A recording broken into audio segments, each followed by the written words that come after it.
Lab 2, which is determining what pi is using an everyday object. A lot of times students get really confused about converting degrees into radians, and that is something that is really confusing. And so I'm going to do a few examples here to show you guys how to convert degrees into radians. Let's start off by talking about something that has absolutely nothing to do with degrees and radians. I'm just going to pick a topic, and that's going to be distance.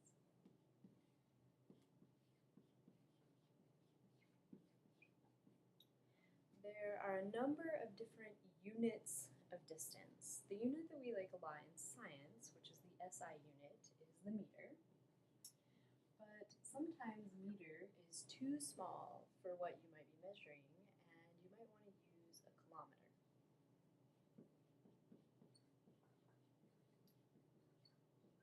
So the meter and the kilometer are both units of distance. So both meter and kilometer are two different ways that we can measure distance.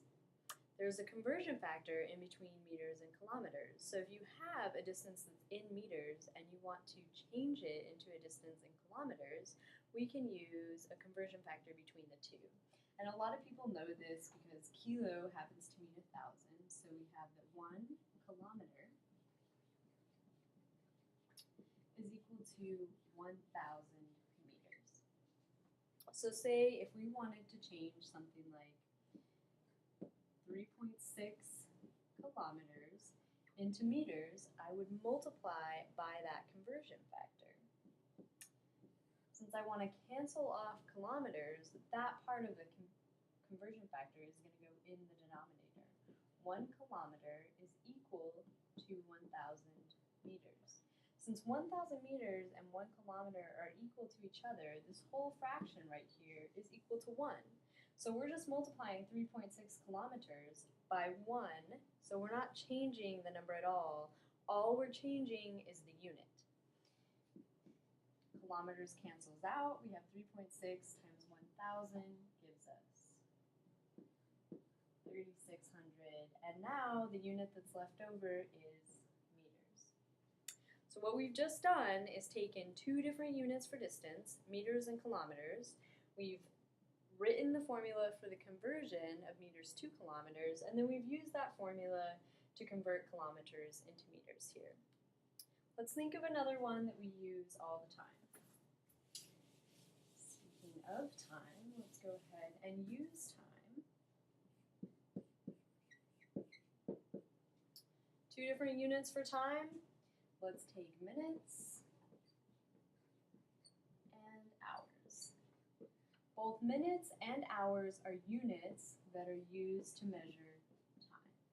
So these are units of time. We have a conversion formula for minutes and hours, the same as we had a conversion formula for meters and kilometers. So 60 minutes is equal to 1 hour. This is the conversion formula. And we can use it, again, to convert something that's in minutes into hours or vice versa. So let's convert 2 hours into minutes. I have 2 hours and I want to know how many minutes are in 2 hours. So I'm going to multiply it by the conversion factor. I want to cancel off hours, so that's the one that I'm going to put in the denominator. And then I'm going to put the one that I want in the numerator. Again, 1 hour is equal to 60 minutes, so this whole fraction here is equal to 1. So even though the numbers aren't 1, this whole fraction means 1. And the way that we get away with that is because these units are attached there. So 60 minutes is equal to 1 hour. If we do the math, hours in the top and the bottom cancels out. 2 times 60 divided by 1, and we end up with 120. Always remember to rate your unit after that. The unit that remains is minutes, which is exactly what we wanted. Okay, we went from hours here to minutes over here. Distance and time, something pretty familiar to us. Degrees and radians, not so much. But it turns out you convert them the same way as you convert distance and time. So degrees and radians are both units of angular distance. So angular distance is different than regular distance. If we have an angle here and we want to know how big is that angle, we can use two different units to measure it. We can use a degree, or we can use the unit of radians. I think degree is the one that most people are familiar with, especially in math class. When you're in trig, you learn about a right angle, which is equal to 90 degrees. But it turns out that radians are pretty useful in science and also useful in physics. So anytime that we're working with trig and with triangles, like we are later in the course, a lot of times we're going to use radians. So that's why we're learning about how to convert degrees to radians right now. So degrees and radians both tell us how big an angle is. So they're both units of angular distance. And just like we had a conversion factor in between hours and minutes, and in between meters and kilometers, there's a formula to convert degrees into radians. And the one that I like to remember is 180 degrees is equal to pi radians. Things that are a little different. We don't write out the word degrees. It's a pretty long word. It doesn't have a particularly good short form. We don't really want to write a D. So instead we use this little circle up here, but you read it just like degrees. So this is basically saying 180 degrees equals pi radians. And remember, the pi is just a number. Pi is 3.14. We write pi because actual pi keeps going out forever, but don't forget that this is a number. Okay, it's not a symbol. This particular symbol is used to represent a number. Okay, so it's not a letter that we're converting to. We're converting to an actual number, and if you punched it in your calculator, you'd see that.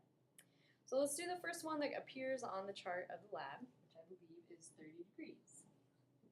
And we want to convert 30 degrees into radians. So what we need to do is multiply by the conversion factor. So I'm going to multiply, okay, by my conversion factor. I want to cancel off degrees, so degrees needs to go in the denominator. So 180 degrees is equal to pi radians. And I'll just write rad for short. The degrees cancels off. There's one in the top and one in the bottom. A 0 cancels as well. So we have 3 times pi divided by 18 radians. And we can divide by 3 on top and bottom and get pi over 6 radians. So 30 degrees is equal to pi over 6 radians.